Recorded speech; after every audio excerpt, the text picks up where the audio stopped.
제가 기도하고 시작하겠습니다. 사랑의 아버지, 감사합니다. 오늘도 주님의 은혜 없이는 단 하루도 살아갈 수 없는 자들임을 고백합니다. 주님, 제가 여기까지 살아올 수 있었던 그 모든 것이 주님의 은혜임을 고백합니다. 그것을 기억하며 사는 삶 될 수 있도록 도와주세요. 감사드리고 예수님 이름으로 기도드립니다. 아멘. 함께 찬양하실게요.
나의 모든 것 다 주께 맡기니 참된 평안과 위로 내게 주신 주 예수 오직 예수뿐이네.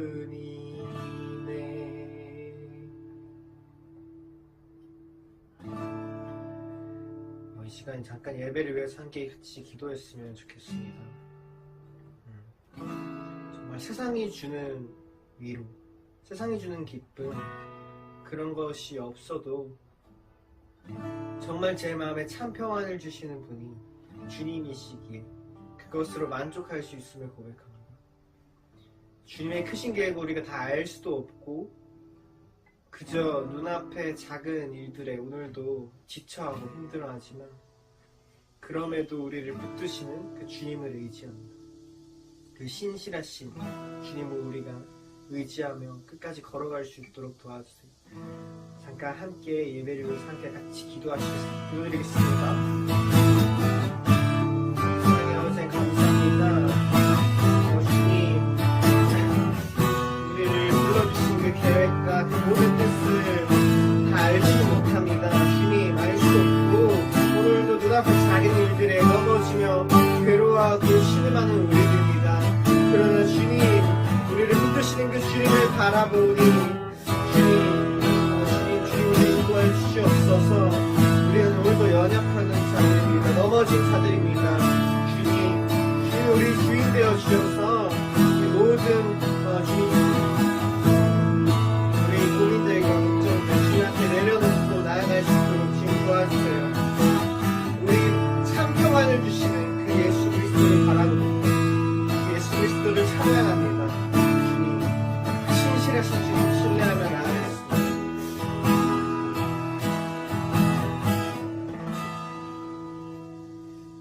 사랑의 아버지 하나님 감사합니다.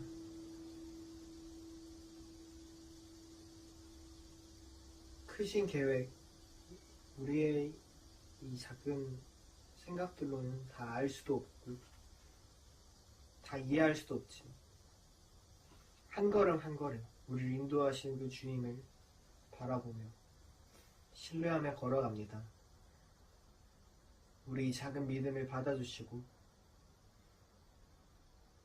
눈앞에 작은 고민과 또 상황들에도 쉽게 넘어지고 좌절하는 우리들이지만 우리 모습을 바라보는 게 아니라 예수님 바라보며 가셨던 그 길 따라갈 수 있게 도와주세요.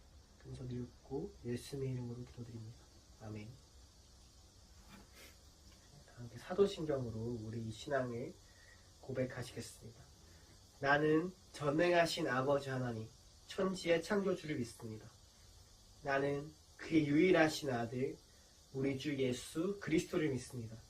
그는 성령으로 잉태되어 동정녀 마리아에게서 나시고 본디어 빌라도에게 고난을 받아 십자가에 못 박혀 죽으시고 장사된 지 사흘 만에 죽은 자 가운데서 다시 살아나셨으며 하늘에 오르시어 전능하신 아버지 하나님 우편에 앉아 계시다가 거기로부터 살아있는 자와 죽은 자를 심판하러 오십니다. 나는 성령을 믿으며 거룩한 공교회와 성도의 교제와 죄를 용서받는 것과 몸의 부활과 영생을 믿습니다.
Za hodinu pojede vlak, jo. Za 30 minut pro tebe přijdu a půjdeme nahoru a budeme pouštět šoupátka, jo. Položíme most. No, mostem položíme most, jo? Jo! 30 minut sedět, nikam neběhat. Jasný? Jasný. Tak jo. Tak čau.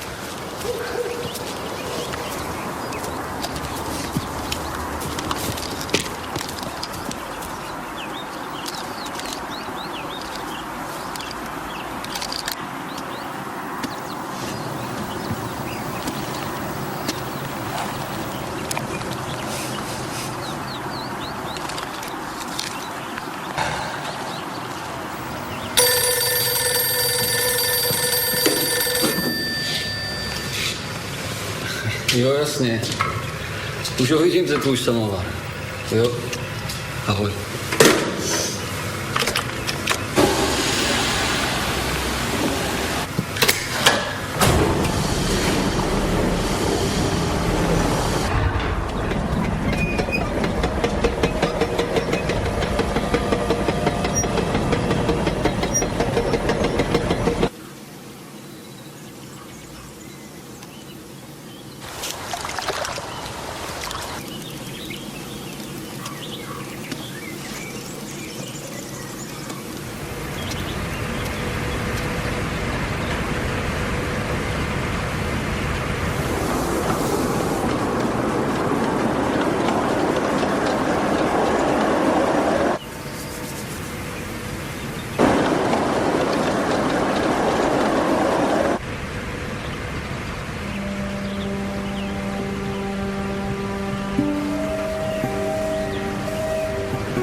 Tati, vlak jede moc brzo!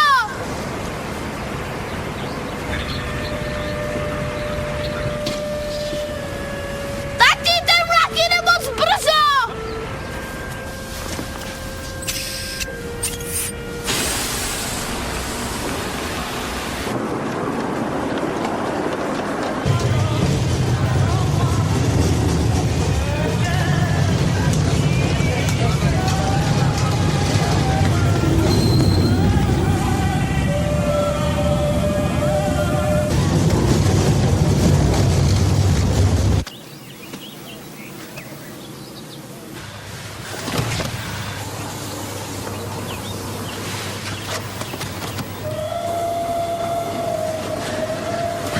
Láďo! Láďo! Láďo!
Láďo, na mostě je hrozná zima. Si vezmeme horkou čokoládu.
자, 이번 시간은요, 로마서 세 번째 시간인데요.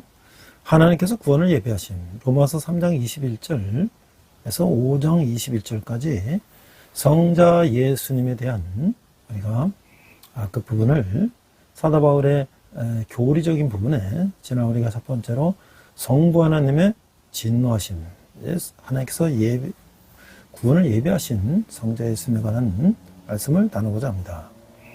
자, 본문은 로마서 5장 8절 한 절인데요. 자막을 보고 한글과 영어로 듣도록 하겠습니다. 우리가 아직 죄인 되었을 때에 그리스도께서 우리를 위하여 죽으심으로 하나님께서 우리에 대한 자기의 사랑을 확증하셨느니라. 자, Romans chapter 5 verse 8. But God demonstrates His own love for us in this: while we were still sinners, Christ died for us. 이렇게 돼 있어요. 우리가 성자 예수님에 대해서는 그리스도를 믿는 믿음에 의한 칭의다. 칭의. 3장 20절 3장 31절인데요. 하나님의 의가 나타났다. 그 3장 21절 26절인데 믿음으로 얻게 되는 애. 구속에서 나타나는 애. 그 다음에 오직 믿음으로만 의롭게 된다라는 것을 말씀하고 있고요. 두 번째는 구약성에서 칭의가 나오는데요. 이제 믿음으로 의롭다 함을 얻은 아브라함이 나오고 의로워서 여기심 얻은 사람들의 복이 나오고 또 이방인의 복이 나오는 거예요. 그 다음에 이제 칭의에 따른 복은 무엇인지 죄와 사망을 이기는 말씀이 이어지고 있어요. 자, 그럼 우리가 먼저 그리스도를 믿는 믿음에 의한 칭의는 무엇인가? 하나님의 의가 나타났다. 3장 21절 26절 보니까 이제는 율법에 하나님의 의가 나타났으니 율법과 선지자들에게 증거를 받은 것이라. 곧 예수 그리스도를 믿음으로 말미암아 모든 믿는 자에게 미치는 하나님의 의인이 차별이 없느니라. 그러니까 로마서 3장 21절에 이제는 이라는 말은 우리 인류의 무서운 상황으로부터 우리의 구원을 위해서 하나님이 예배해 두신 것으로 돌리지 않는 그 의미죠. 21절과 22절은 로마서의 주요 신학적 설명의 두 번째 부분을 소개하면서 동시에 이 서신의 주제를 다시 말하고 있어요. 자, 하나님의 진노가 있는데 그러나 이제는 구원이 있어요. 그래서 인간의 믿음이 의롭게 된다. 그래서 로마서 1장 18절 3장 20절은 하나님의 진노, 인간의 범죄라며 그러나 예수 그리스도 말미암아 우리가 또 성령님으로 말미암아 의롭게 된다. 그러니까 바울은 하나님의 의가 복음 안에서 나타난다고 말했어요. 이제 로마서 3장 21절 32절에서는 복음이 하나님의 의의 두 가지 측면을 어떻게 나타내고 있는가를 보여주고 있는 것이죠. 하나님께서 사람들에게 주시는 의는 사람들이 그리스도를 믿을 때 개인적인 경험에서 나타나요. 두 번째는 하나님 자신의 의는 구속에서 나타나죠. 하나님 인간에 대해 행하시는 모든 일에서 바르고 공정하시다. 그래서 믿음으로 얻게 되는 의는 무엇인가? 로마서 1장 18절 32절에서 우리는 바울이 하나님의 의의 보편적인 필요성을 어떻게 증명했는지를 우리가 보았어요. 그러면 죄악진 사람들을 봉인 원리로 내버려 두사 썩어지게 두셨다는 거예요. 우상 숭배자들은 이방인들로부터 깨우침을 얻은 유대인까지 모두 죄인이며 하나님의 정죄 아래 있다고 했던 것이죠. 바울은 우리의 어두운 모습을 그리고 있지만 그것은 바로 우리의 모습이죠. 사람들은 복음의 필요성을 깨달은 뒤 비로소 복음을 귀히 여길 것이라고들 하죠. 죄의 심각함을 깨닫게 될 때 사람들은 구세주를 찾는 것이 분명하죠. 그래서 3장 21절 22절에서 이제는 율법 아래 외에 하나님의 한 의가 나타났으니 율법과 선지자들에게 증거를 받은 것이라. 곧 예수 그리스도를 믿음으로 말미암아 모든 믿는 자들에게 미치는 하나님의 의인이 차별이 없느니라. 바울은 의롭게 되기 위해서 율법에 의존하는 것과 믿음에 의존하는 것을 비교하고 있어요. 하나님의 의가 나타났다고 바울은 말하죠. 이런 말 자체가 죄의 어두운 모습에 빛을 비춰주는 것은 아니라는 거예요. 바울은 율법 외에 또는 율법과 별도로라는 말을 덧붙이고 있는데 이제 빛줄기와 희망이 나타나죠. 하나님은 거룩된 하나님의 계명 가운데서 나타났지만 어느 누구도 그것을 지킬 수는 없는 것이죠. 율법은 선하고 옳은 것이었지만 인간의 죄된 본성을 변화시킬 수는 없다고 하는 거예요. 로마서 3장 22절에서 우리는 하나님과 우리 모두가 얻을 수 있는 구원의 한 방법으로 하나님께서 예비해 주신 것을 알게 되는 거예요. 정죄를 받고 영적으로 무력한 죄인이라도 예수 그리스도를 믿는 믿음으로 가질 수가 있는 거예요. 21절에서 우리가 보았던 작은 빗줄기가 점점 더 밝아져서 로마서 1장 18절, 3장 20절의 어두움을 완전히 몰아내게 되는 거예요. 이는 예수 그리스도를 믿는 믿음을 통하여 오는 것인데 이것이 좋은 소식이라고 하는 거죠. 우리는 로마서 3장 22절, 23절에서 하나님께서는 유대인과 이방인을 위한 단 하나의 구원의 방법을 가지고 계신 것을 알게 되는 것이죠. 모든 사람은 죄인이에요. 바울은 22절에서 곧 예수 그리스도를 믿음으로 말미암아 모든 믿는 자들에게 미치느니라는 말에서 로마서 1장 17절에 믿음이라는 원리를 되풀이하고 있어요. 우리가 복음을 믿고 그리스도를 신뢰하게 될 때 그분은 우리에게 구원에 필요한 그리고 올바른 삶에 필요한 믿음을 주시는 것이죠. 죄인의 삶의 의의를 가져다 주는 믿음은 죄를 이기는 삶을 사는데 필요한 원리가 되는 거예요. 하나님께 믿음으로 처음 응답한 것은 날마다 그분께 응답하는 것으로 발전되는 것이죠. 신학과는 신학적으로 말하자면 믿음의 첫 행위는 칭의와 관계가 있는 거예요. 그 계속되는 믿음 생활은 성화와 관계가 있는 것이죠. 여기서 우리는 로마서에 나타난 성화에 관한 바울의 가르침의 토대를 보게 되는 거예요.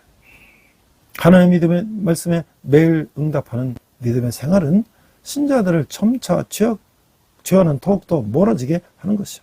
바울은 믿음이 거룩함에 이르는 길이라고 말하고 있는 거예요.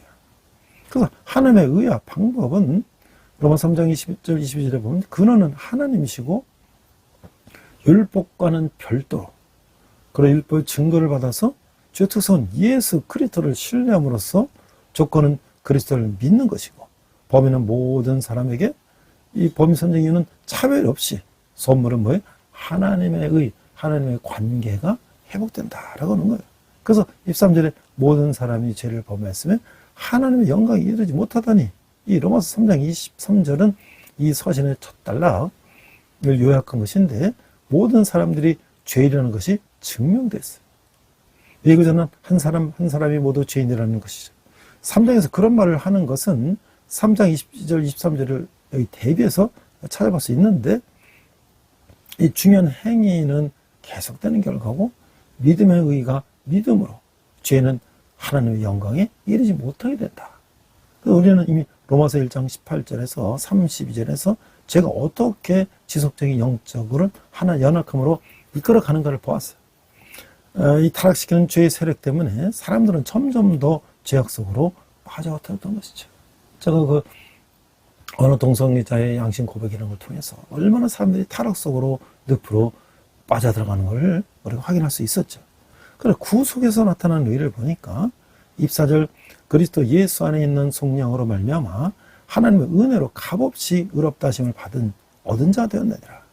이 예수를 하나님이 그의 피로써 믿음으로 말미암은 화목제물로 세우셨으니 이는 하나님께서 길이 참으시는 중에 전에 지은 죄를 간과하심으로 자기의 의로심을 나타내려 하심이니 곧 이때에 자기의 의로심을 나타내서 자기도 의로우시며 또한 예수 믿는 자를 의롭다 하려 하심이라.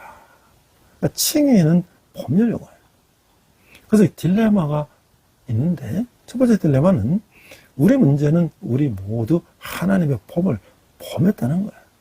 그 딜레마 두 번째 딜레마는 하나님께서 거룩하심으로 죄를 정죄하시고 죄인을 심판하셔야 돼요. 근데 세 번째 딜레마는 하나님의 공의는 우리의 죽음을 요구했어요. 죄를 지면 율법에 모두 사망이죠. 근데 네 번째 딜레마는 그러나 사람은 그들의 용서를 요구했어요. 하나님이 참 어떻게 해야 될지 하나님께서 이 딜레마를 어떻게 해결하셨을까요? 우리는 가끔 지금 신약성경 전체에서 가장 중요한 신학적인 구절들 가운데 하나인 로마서 3장 24절 26절에 이제 이루어져 있어요. 먼저 하나님의 칭의는 인간의 행위에 조금 더 근거를 두지 않는다고 강조하고 있어요. 칭의는 완전히 값없이 주는 선물인데 하나님께서 죄인을 의롭다고 하시는 이유는 하나님께서 그들을 사랑하시기 때문이다. 마지막 때에 가서 하나님께서 의롭다고 선언하시는 것이 아니라 사람이 영적인 생활을 시작할 때 의롭다고 선언하시는 거예요.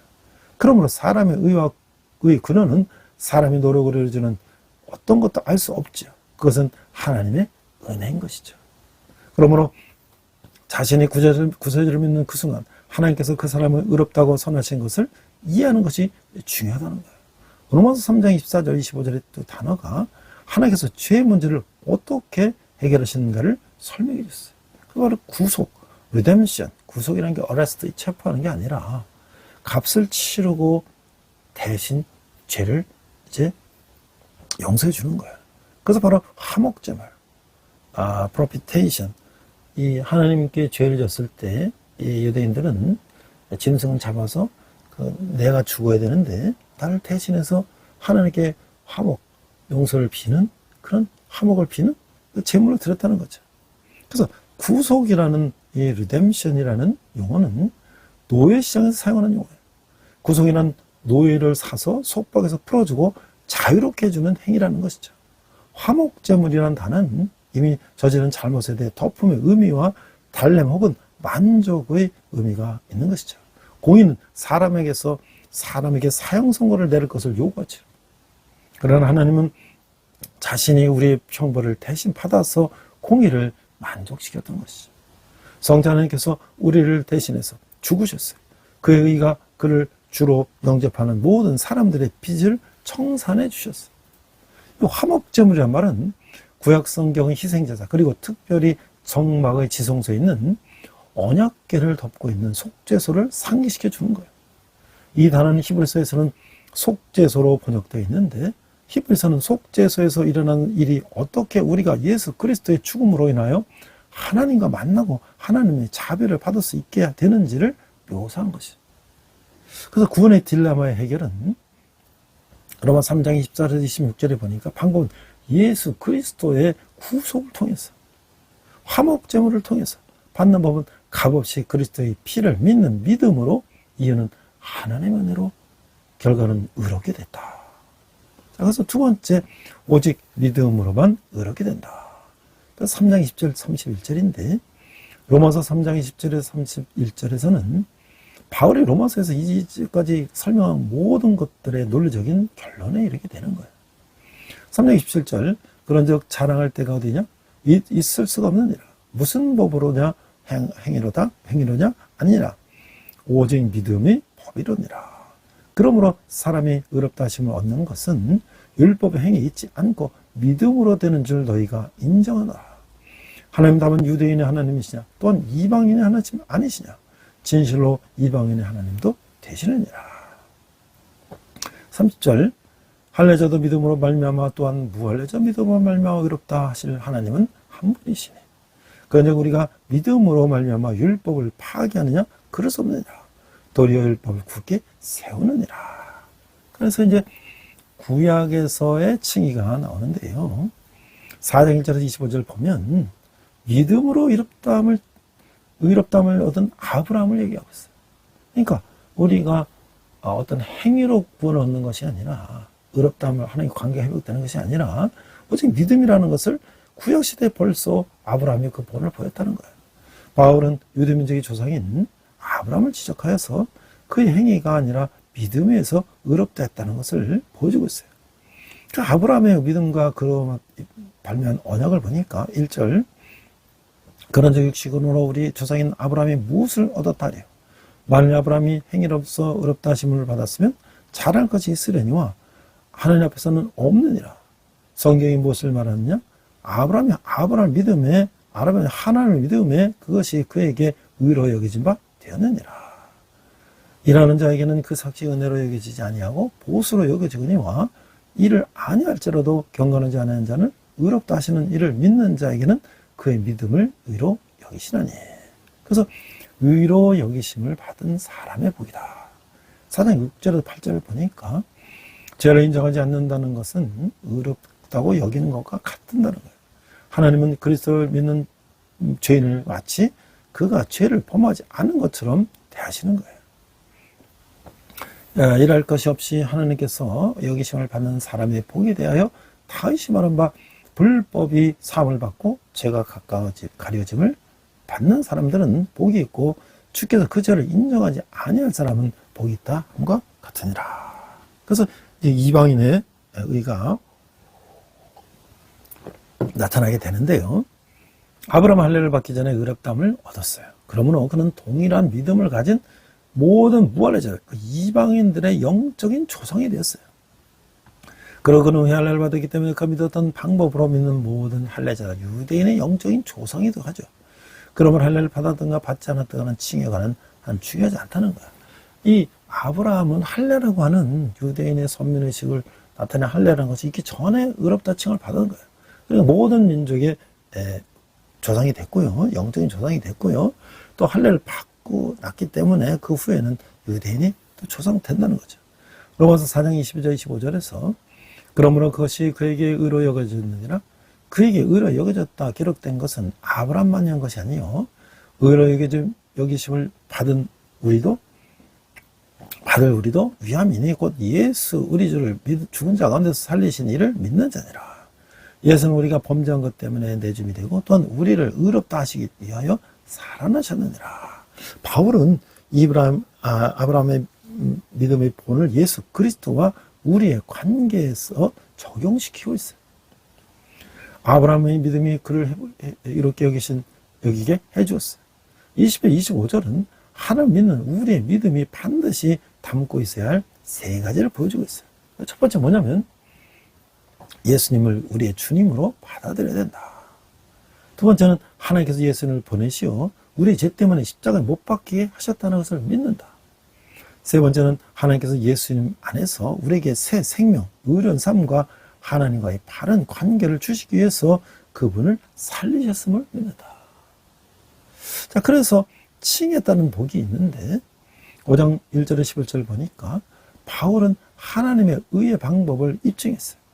로마서 세 번째 주요 단락에서 3장 21절, 5장 21절에서 바울은 이 방법이 믿음이라는 것을 보여줬어요. 그러므로 5-1절에서 그러므로라는 말은 이미 말한 모든 것을 다시 시작하는 것이며 또한 뒤에 말할 내용을 미리 지적하고 있어요. 일반적으로 그러므로라는 말은 이미 말한 모든 것을 다시 지적하는 것이며 또한 뒤에 말할 내용을 미리 지적하는 것이죠. 여기서 이 단어는 앞장에서 설명한 칭에 대한 교리를 다시 지적하며 칭의 복을 미리 설명하고 있는 거예요. 그래서 교리는 칭이고 그러므로 이 칭의로 복을 얻게 된다. 적용을 얘기하고 있는 거죠. 바울은 여기서 믿음으로 하나님과 관계를 맺는다는 것을 증명했어요. 그러므로 우리가 믿음으로 의롭다 하심을 받았으니 2절에서 바울은 믿음으로 얻은 이런 관계는 하나님의 은혜 안에서 있다고 말하고 있는 것이죠. 의로 여김을 받은 자에게 주어지는 복이 있어요. 그것들 가운데 세 가지가 여러분 앞에서 있는 9절에 언급되어 있어요. 그것은 화평과 즐거움과 소망이죠. 많은 그리스도인들이 의롭다 여김을 받고 하나님의 은혜 가운데 서게 되었으나 그들에게 평강, 기쁨, 소망은 없어요. 왜 그렇죠? 칭했다는 복들은 그것들이 바로 우리에게 속해 있다 하더라도 자동적인 것은 아니라는 거예요. 하나님의 은혜로 우리를 위하여 예비된 복들을 우리의 믿음이 요구해야 한다는 것이죠. 우리가 필요한 모든 화평과 즐거움과 소망으로 향한 문은 열려 있어요. 그래서 그렇게 믿고 그것들을 요구해야 한다는 것이죠. 로마서 5장 1절 3절에서 다른 번역들을 보면 칭에 따른 복을 우리의 것으로 만들기 위한 우리의 책임을 부각시키고 있어요. 로마서 5장 1절에 보니까 그러므로 우리가 믿음으로 의롭다 하심을 받았으니 우리 주 예수 그리스도로 말미암아 하나님과 화평을 누리자. 또한 그런 말미암아 우리가 믿음으로 소에 쓴 이 은혜에 들어감을 얻었으며 하나님의 영광을 바라고 즐거워하느니라. 다만 이뿐 아니라 우리가 환난 중에도 즐거워하나니 이는 환난은 인내를. 이렇게 로마서 5장 1절에서 3절은 위치는요. 우리가 믿음으로 의롭다함을 얻었다. 우리는 하나님의 은혜 가운데 서 있다. 가능성은 믿는 사람들이 한 세 가지 호소가 있는데 하나님과 계속 화평을 누리자. 두 번째 우리가 누리게 될 하나님의 영광의 소망 가운데 즐거워하자. 그다음에 환난 중에 즐거워하자. 이런 얘기예요. 여기서 중심 진리는 칭에 따른 복이 자동적으로 주어지는 것이 아니라는 것이죠. 그 복을 자신의 것으로 하기 위해서는 믿어야 한다는 거예요. 하나님과 함께하는 이 놀라운 화평은 방해를 받을 수가 있어요. 사단의 공격을 가하고 거짓말을 하여 그것들을 방해할 수가 있죠. 하나님께서 죄를 용서해 주셨다는 것을 믿지 않는 데서 오는 죄의식이 그것을 방해할 수가 있어요. 매일매일의 육적인 싸움이 그것을 방해할 수가 있어요. 모든 그리스도인들이 경험하는 삶에 대한 염려와 걱정으로 인해 기쁨을 잃을 수도 있어요. 희망은 실현 가운데서 점차 희미해질 수 있는 것이죠. 화평과 기쁨과 소망은 그리스도인들의 삶에 고정되어 있는 불변의 것은 아닌 것이죠. 그것들은 활기차며 생명 있는 믿음을 요구하고 있어요. 갈등과 실현과 사단의 공격들이 다가오면 우리가 곤경에 처 있을 때 은혜를 베푸시고 도움을 주시는 하나님을 믿음의 눈으로 바라봐야 한다는 것이죠. 그래서 로마서 5장 1절 11절에서 바울은 로마의 그리스도인들이 반대와 갈등에 부딪혔을 때 그들을 도울 원리를 제시해주고 있는 것이죠. 환난은 인격의 인내와 연단을 쌓게 해줄 것이며 3절 4절 말씀에 그 인내와 연단이 소망을 갖도록 고백해 줄 것이다. 3절 보니까 다만 이뿐 아니라 우리가 환난 중에도 즐거워하나니 이는 환난의 인내를 인내는 연단은 소망을 이루는 줄 아미로다. 시작 성경에서 사용되고 있는 소망이라는 말은 장래에 대한 불확실한 것을 의미하는 것이 아니에요. 그 반대로 그것은 하나님께서 약속하신 것을 성취하실 것이라는 완전한 확신을 나타내는 자세이다. 이것은 바울이 8장에서 사용한 것과 유사한 주장이에요. 그 구절에서 바울은 로마서 8장 28절에서 우리가 알거니와 하나님을 사랑하는 자 곧 그의 뜻대로 부르심을 입은 자들에게는 모든 것이 합력하여 선을 이루니라 라고 말하고 있는 것이죠. 바울은 또 8장에서 만일 하나님이 우리를 위하여 하시면 누가 우리를 대적하리요 라고 말하고 있어요. 승리하는 기독교인의 삶에 주어지는 모든 특별한 복들은 예수를 우리 주이며 구세주로 받아들임으로써 우리에게 주어진다고 하는 것이죠. 이 장의 나머지 부분에서는 이 관계에 대해서 말하고 있어요. 자, 우리 그리스도인들이 많은 박해를 받았죠. 특별히 로마의 박해는 정말로 오랜 기간 동안 잔인하게 박해를 받았는데요. 우리가 로마 황제가 어떤 이유로 박해를 했고 어떤 방법으로 박해를 했으며 어떤 사태가 일어난지를 한 300년 동안 보면 첫 번째가 이제 네로 황제가 있는데요. 54년, 68년인데 로마 시를 이제 방어를 하고 그리스도인들을 뒤집어 씌웠죠. 자기 생일날 이 촛불 대신 화형에 처했어요. 그러니까 베드로와 바울이 숨겼죠. 도미티아누스는 81, 96년인데 국내에 따로 국가를 세운다고 재산을 몰수하고 살해하며 이 로마의 기독교인들이 이제 카타콤 지하 공동 묘지로 숨어들게 됐죠. 트라이누스는 97년에 117년인데 비밀 결사를 조직하고 사회생활을 부조한다고 황제상 숭배를 강요하면서 초대교회 어부인 이그나티우스가 맹수에게 이제 순교하는 일이 벌어지죠. 히데라누스는 117년에서 138년인데 그리스도를 징후해서 기독교인들을 죄인 취급하고 국경일에 이 헌물로 바쳤어요. 이 기독교인들을 그 성묘의 여신단을 세우고 호결혼자라가 나왔어요. 자, 마르크스 아우렐리스는 질병 흉년으로 복음을 경시하고 고문과 리온교회, 베알교회에 심한 핍박을 가했어요.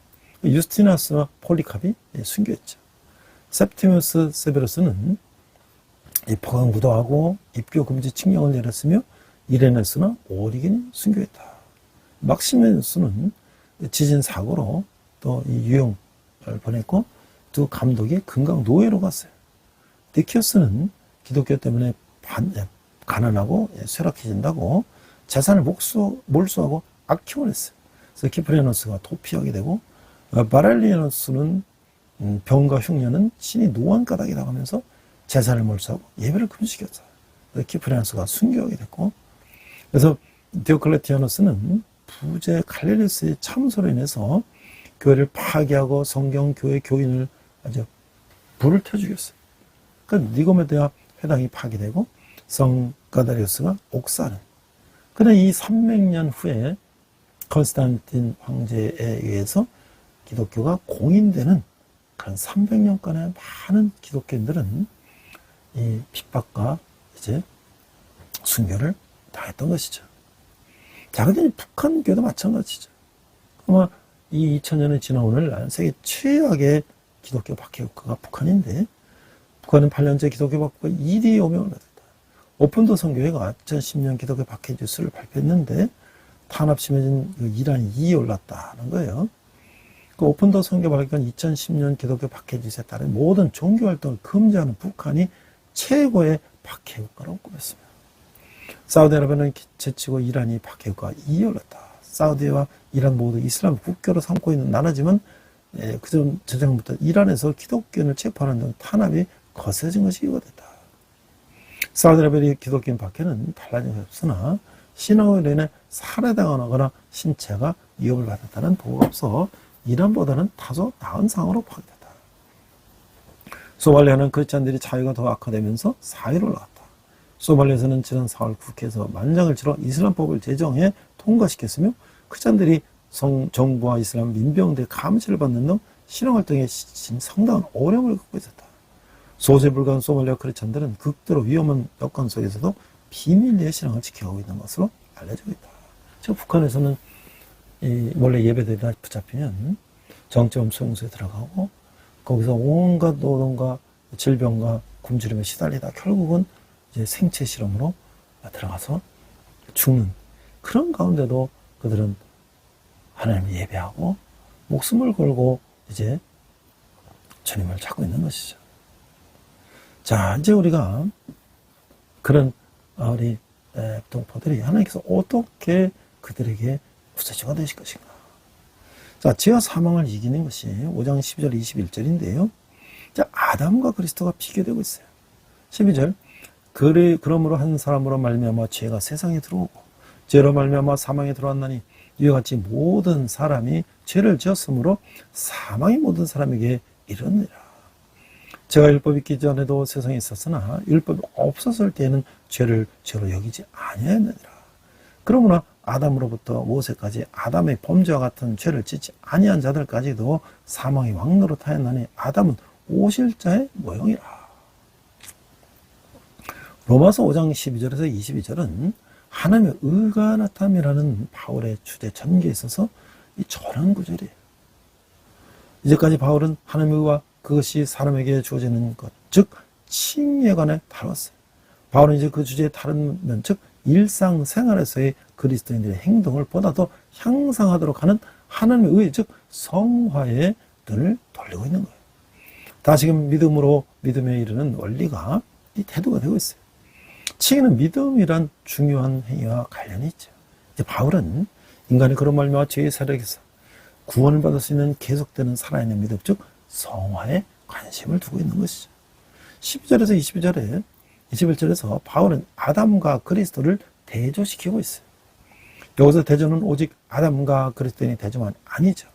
여기서 초점이 되는 것은 그리스도인들이 아담과 맺고 있는 그리고 그리스도와 맺고 있는 두 가지 관계 혹은 결속들인 거예요. 아담과 우리의 관계 때문에 우리에 있는 죄의 세력은 우리가 다루어야 할 실제적인 존재라고 하는 것이죠. 바울은 죄의 존재가 실제한다는 것을 부인하지 않고 있어요. 아담의 불순종은 인력이 큰 손해를 폈어요. 그는 이것을 과소평가하지 않았고, 그러나 바울은 여기에서 그리스도인들과 그리스도인과의 관계가 죄의 원리와 그리스도인들과 그리스도의 관계가 죄의 원리와 갈등하는 우리에게 새로운 원리를 가져주고 있다고 말하고 있어요. 그것은 은혜의 원리야. 그래서 5장 17절에 15, 17절에 보니까 그러나 연사는 그 범죄와 같지 아니하고 곧 한 사람의 범죄로 인하여 많은 사람이 죽었은즉 더욱 하나님의 은혜와 또한 한 사람 예수 그리스도의 은혜로 말미암은 선물은 많은 사람에게 넘쳤느니라. 17절 한 사람의 범죄로 말미암아 사람에게 그 한 사람을 통하여 왕노릇하였은즉 더욱 은혜와 의의 선물을 넘치게 받는 자들은 한번 예수 그리스도를 통하여 생명 안에서 왕노릇하리로다. 20절 율법이 들어온 것은 범죄를 더하게 하려 함이라. 그러나 죄가 더한 것에 은혜가 더욱 넘쳤나니 이는 죄가 사망 안에서 왕노릇한 것 같이 은혜도 또한 이로 말미암아 왕노릇하여 우리 주 예수 그리스도로 말미암아 영생에 이르게 하려 함이라.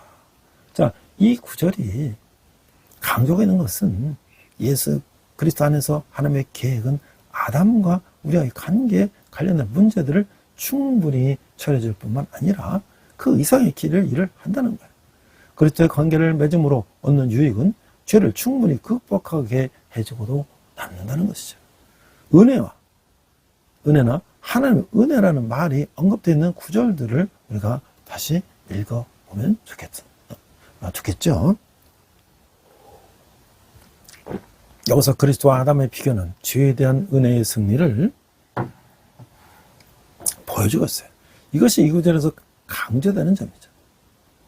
이것은 로마인들에 대한 바울의 격려인 것이죠. 즉 그들이 있는 자리가 승리의 자리라는 것이, 바울은 죄가 더해진 곳에 은혜가 더해진다고 말했어요. 그래서 로마서 12장 21절과 고린도전서 5장 15절, 22절, 45절, 49절에 바울은 아담과 그리스도를 병행시키고 있어요. 자, 아담과의 관계, 죄의 원리는요, 죄가 12절, 죄가 세상에 들어오고 죄로 말미암아 사망에 들어오고 인간을 대표하는 아담의 범죄함으로 이르는 모든 사람이 죄를 지었고 사망이 모두에게 이르렀고, 15절, 한 사람, 이 아담의 범죄로 인하여 많은 사람이 죽었고, 16절, 심판의 정죄는 아담의 행위의 결과였는데 바로 유죄 판결이고 아담의 행위를 통하여 사망이 온 인류를 지배했고, 18절, 한 범죄로 모든 사람이 정죄받았고, 19절, 한 사람이 불순종으로 많은 사람이 죄인이 되었고, 20절, 범죄를 더하게 하려고 율법이 왔어요. 그래서 죄가 사망에서 왕노릇했어요.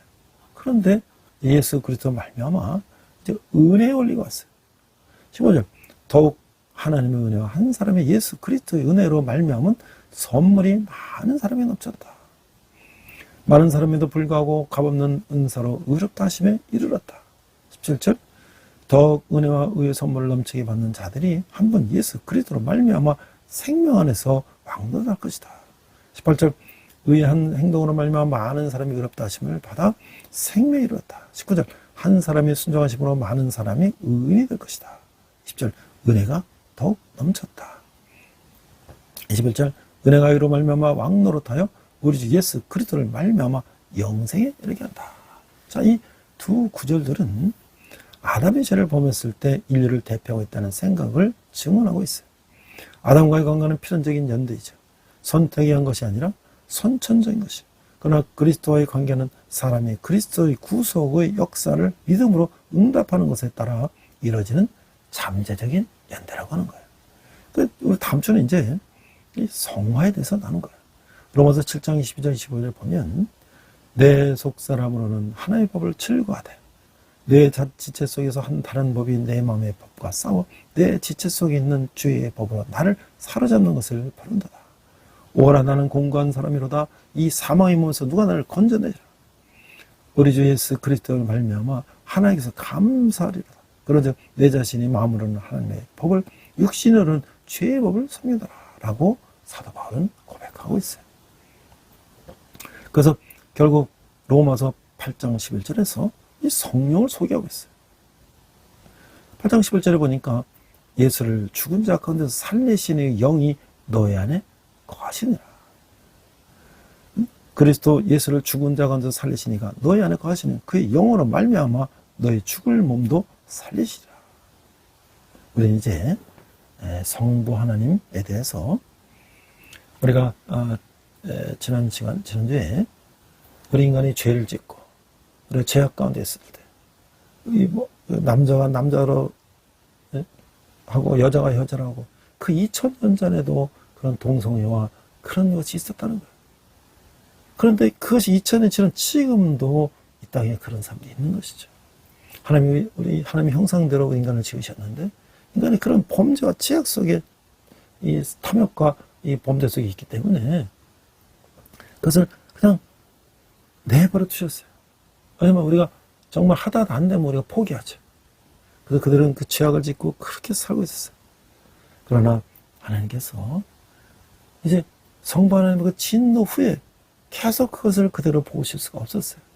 그래서 결국 하나님께서 이제 그 인간의 그 타락된 죄악을 구원하기 위해서 예수님의 인간의 모습을 입고 이 땅에 오셨다고 하는 것이죠. 그것이 바로 예수 그리스도의 이 땅에 오심이죠. 예수 그리스도는 아담이 범죄함으로 인간의 죄악을 지고 살았는데 그 죄악을 예수 그리스도께서 두 번째 아담으로 오셔서 십자가에 돌아가심으로 우리 죄를 구원하셨다고 하는 것이죠. 그럼 우리가 성부 하나님과 성자 예수님을 알았는데 그럼 예수를 믿고 우리가 구원받고 하나님의 자녀가 되는 것은 끝난 것이냐? 아니라는 것이죠. 우리가 이 구원받았지만 성화되어가는 과정, 예수 그리스도의 장성한 분량이 이르기까지 성화되는 과정 속에서는 많은 어려움이 있다는 것이죠. 그때 누가 함께 하시냐? 성령님이 함께 하셔야 많이 우리가 믿음의 성장될 수 있고 영화, 거룩한 우리가 천국에서 예능생과 영원히 함께 사는 그 영화의 단계까지 갈 수가 있다고 하는 것이죠. 그러니까 다음 주에는 우리가 이 성령에 대해서 우리가 나눌 것입니다. 앞에서 제가 영상을 우리가 하나 소개했는데요. 많은 사람들이 그 영상을 많이 봤을 것입니다. 어떤 이제 영무원 간수가 있는데요. 영무원이 있는데 그 기차가 돌아오면 이 다리를 내리고 영도다리처럼 옛날에 그랬던 거죠. 그 다음에 기차가 지나면 다리를 열고 운하에 이제 배가 지나가는 그런 것이에요. 그러니까 아버지는 늘 거기서 이제 이렇게 운하를 그 다리를 지키고 있는데 아들이 거기서 맨날 노는 거죠. 낚시도 하고 아부하는 거죠. 어느 날 이 기차가 오는데 이 배가 지나고 있으니까 기차가 스톱하라고 빨간불이 있는데 그 기관사가 못 본 거예요. 계속 달려오는 거예요. 그런데 이제 배는 지나가고 다리는 안 내렸는데 기차가 계속 달리면 어떻게 될까요? 빨리 이거 다리를 내려야 될 거 아니에요. 근데 아빠는 지금 뭘 하다가 그걸 못 보고 있는데 아들이 지금 낚시하다가 그걸 봤어요. 빨간불인데 기차가 계속 달려오네? 이거 큰일 났네? 아빠를 불러도 아빠가 대답을 안 하니까 그 꼬마가 아마 아빠가 그 비상 레버를 올려서 다리를 급히 내리는 그거를 봤으니까 자기가 이제 거기 내리려고 이제 그걸 돌리고 있었죠. 근데 조그만 꼬마가 그 엎드려 수그리다가 그대로 빠져들어간 거예요. 그런데 이제 기차는 달려오고 있죠. 그러나 아빠가 이때 상을 알아차렸어요. 근데 아이는 그 안에 끼어 있는데 기차는 달려오고 있죠. 근데 만약에 다리를 빨리 안 내리면 기차가 탈선하고 많은 사람이 죽게 되고 사고가 나는데 그때 가서 아이를 구할 수는 없는, 아이를 구하러 갔다 오면 시간이 늦으니까 아이가 낀 거 알면서도 아빠는 눈물을 흘리면서 레버를 돌리고 있는 거예요. 그래서 기차는 달려가고 있는데 기차 안에 사람도 어때요? 아무도 지금 바깥에서 그런 영만 아빠와 아이가 그런 관계에 있는지 그런 상황이 있는지 저는 모르죠. 그들은 그냥 여행하고 즐기고 그러면서 지나가는 거예요. 결국 어떻게 됐습니까? 기차는 무사히 지나갔지만 그 아이는 그 안에 껴서 죽었던 것이죠. 아빠는 그 아이를 안고 울고 울부짖고 기차가 왜 기관사는 왜 성지 신호도 지키지 않고 왜 와서 왜 아이를 이렇게 죽게 만드는가 울고 불고 아버지는 하지만 그때 로마서 5장 8절 자막이 나오죠. 우리가 오늘 본문으로 이제 읽었던 그 본문이죠. 그러니까 그때 우리가 아직 죄인 되었을 때 그때께서 우리를 위하여 죽으심으로 하나님께서 우리에 대한 자기 사랑을 확증하셨느니라. 우리 인간들은 아무도 몰라요. 아무도 모르고 그냥 뭐 탈선을 하는지 뭐 기차가 어디 뭐 교통사고가 나는지 모르고 그 안에서 그냥 살고 있어요. 그러나 기차가 탈선하는 걸 방지하기 위해서 어린 아들을 희생시키면서 그 영모는 그 기차가 탈선하지 않도록 다리를 내리는 그런 모습 속에서 우리는 얼마나 하나님께서 우리를 사랑하시는 것을 깨닫는 것. 그것이 바로 하나님께서 우리 죄를 대신하기 위해서 이 땅에 오셔서 십자가에 돌아가셨다는 그 의미인 것이죠. 우리 함께 기도하겠습니다. 하나님 아버지 은혜를 감사합니다. 우리가 참으로 죄악 가운데 있었는 우리가 예수 그리스도를 말미암아 우리 하나님의 자녀가 되었고 우리의 과거의 모든 죄악의 용서받음을 다시 한번 깨닫습니다. 하나님 아버지 그러나 아직도 세상 가운데는 예수 믿는 것이 부담이요 예수 믿는 것이 번거로운 일이요 예수 믿는 것이 조롱거리가 된 그런 세상 가운데 우리가 정말 그리스도인의 본을 보이며 그리스도인들이 믿지 않는 자들의 본이 되어서 그들이 우리의 모습을 보며 예수 그리스도를 믿는 그런 놀라운 역사가 우리를 통해서 이루어질 수 있도록 하나님 인도하여 주시옵소서. 감사드리며 예수님 이름으로 기도했습니다. 아멘. 시간 내게 있는 모든 것을 찬양하시면서 함께 헌금하시겠습니다.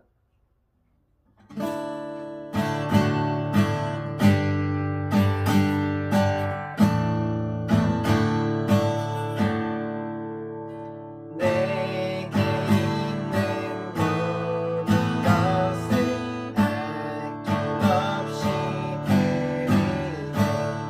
사랑하고 의지하여 주를 따라 살리라. 주께 드리네. 주께 드리네. 사랑하는 구주 앞에 모두 드리네. 네. 지난 무덥던 여름도 이제 태풍과 함께 비가 옴으로써 가을로 제자리를 찾아가고 있는 것 같습니다. 지난주에는 이제 민족의 명절인 추석을 맞이해서 많은 사람들이 고향을 방문하고 고향 또 친지 부모 형제들과 만나서 즐거운 시간을 가졌습니다. 저도 또한 우리 손주가 이제 아주 예쁘게 지금 크고 있는데요. 우리 아들과 함께 우리 가족들이 모여서 손주하고 재롱을 보면서 아주 행복한 시간을 보냈습니다. 지난 주일은 군대에서는 또 이 추석이지만 집에 가지 못하고 또 외출의 박도 못하고 군대에 남아있는 형제들을 위해서 여러분들이 후원해주신 후원으로 우리가 햄버거를 선물해서 전원에게, 교회에 나오는 우리 형제뿐만 아니라 교회에 나오지 않는 형제들까지도 전원에게 나눠주고 그들을 위로했습니다. 여러분이 후원하시는 후원은 우리 청년들이 주님께 돌아온 뒤에 기억에 상들 것입니다. 저는 또한 9월부터 지금 CBMC 한국기독실업인회 성남지에 또 이제 대전에서 전 리더십 스쿨 전 CBMC 회원들이 필수로 이수해야 되는 비전 스쿨과 리더십 스쿨 이렇게 단계적으로 가는데요. 그 전 재정 원리를 리더십 스쿨에서 강의하게 됩니다. 또한 많은 지혜들 또 많은 교회들에게 우리 그리스도인들이 어떻게 재정 관리를 해야 되는가 이것을 강의하는데요. 결론은 뭐냐면 돈 관리가 예배라는 거예요. 우리가 돈을 저축하는 것도 예배예요. 돈을 버는 것도 예배예요. 또 헌금하고 기부하는 것도 예배예요. 또 우리가 주의를 지키고 삶을 치는 것도 예배라는 것이죠. 우리가 교회가 따로 세상 따로가 아니라 우리가 돈 관리 버는 거 다 예배라는 것이죠. 그리고 우리 젊은이들이 N4 세대라고 해서 다 그냥 결혼도 포기, 자녀도 포기, 다 포기하고 즐기며 살겠다. 이게 누구의 전략입니까? 사탄 마귀의 전략인 것이죠. 그런 젊은 세대들이 그게 아니다. 우리가 저축하고 전략하고 가정을 이루고 자녀 낳고 행복한 삶을 사는 것이 중요하다. 라는 것을 제가 또한 타깃을 하고 있고요. 두 번째는 이 코로나 이후에 우리 많은 목사님들이 이 사례가 안 나오고 어려워서 헌금이 안 되고 11조가 안 되고 어려운 교회들의 목사님들이 대리운전도 하고 또 젊은 이 개척교회 우리 목사님들은 다는 이중직을 하고 있어요. 저는 이중직이 나쁘다고 생각하지 않습니다. 사도 바울도 이중직을 했고요. 저도 지금 강의하면서 또 우리 자비랑 군대 선교도 하고 이중직하고 있습니다. 그러나 우리가 이렇게 헌금하고 이제 기부하지 않고 자기네에서는 다 쓰죠. 이랬을 때 우리 교회는 어떻게 되고 우리 사회는 어떻게 되는 것인가. 이것을 저는 사명을 가지고 한국교회에 크리스찬들에게 외치라고 합니다. 여러분들이 관심 있는 분들은 또 우리 제 유튜브 동영상 삶의 부에게는 단순한 재정 원리에 강의와 세미나 책 구매에 대한 전화번호가 있으니까 가시면 연락 주시기 바랍니다. 기도하겠습니다. 하나님, 저에게 귀한 예물을 주님께 드렸습니다. 좋은 예물 드는 것마다 주님의 영광이 나타나게 하시고 특별히 청년들이 주님께 돌아오는데 귀하게 사용되게 하여 주시옵소서. 지금은 우리 주 예수 그리스도의 은혜와 하나님 아버지 극진하신 사랑과 성령님의 감화등 역사하시며 하나님 예수 그리스도를 믿고 구원받고 하나님의 자녀가 되기를 다짐하는 우리 모든 성도들이 열방의 성도가 성교사님에게 특별히 북한에서 고통받는 북한 농부들에 대해 지금부터 영원토록 함께 하시기를 간절히 축원합니다. 아멘. 우리 함께 선한 능력으로 찬양하시면서 한 주간 승리하시기 바랍니다. 우리 이 시간 선한 능력으로 함께 찬양하시면서 결단의 시간 갖겠습니다.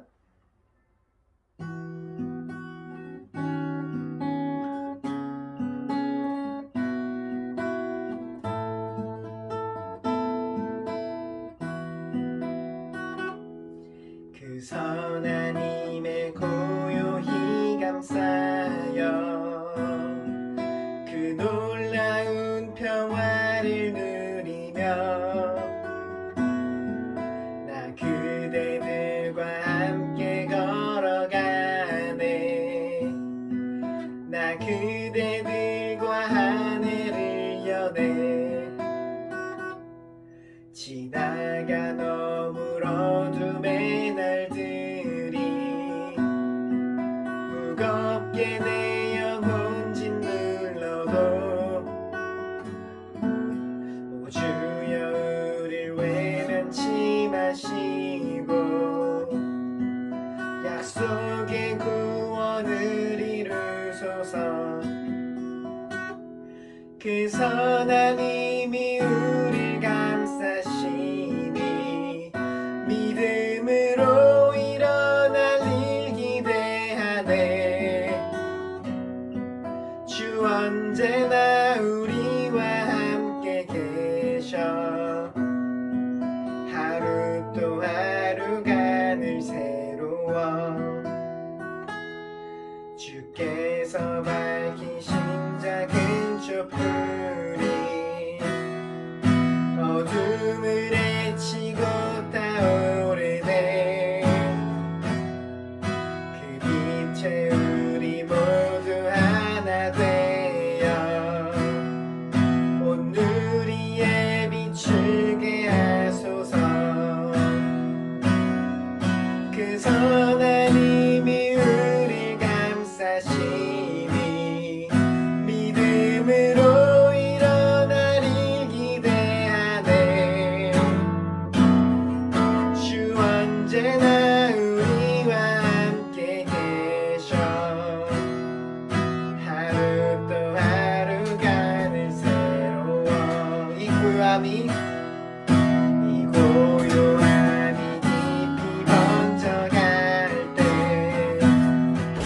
저 가슴 벅찬 노래 들리네. 다시 하나가 되게 이끄소서. 당신의 빛이 빛나는 이 밤 그 선한 힘이 우릴 감싸시니 믿음으로 일어날 일 기대하네. 주 언제나 우리와 함께 계셔. 하루 또 하루가 늘 새로워. 그 선한 힘이 우릴 감싸시니 믿음으로 일어날 일 기대하네. 주 언제나 우리와 함께 계셔. 하루 또 하루가 늘 새로워. 주님과 동행하시는 복된 한 주 되시길 축복합니다.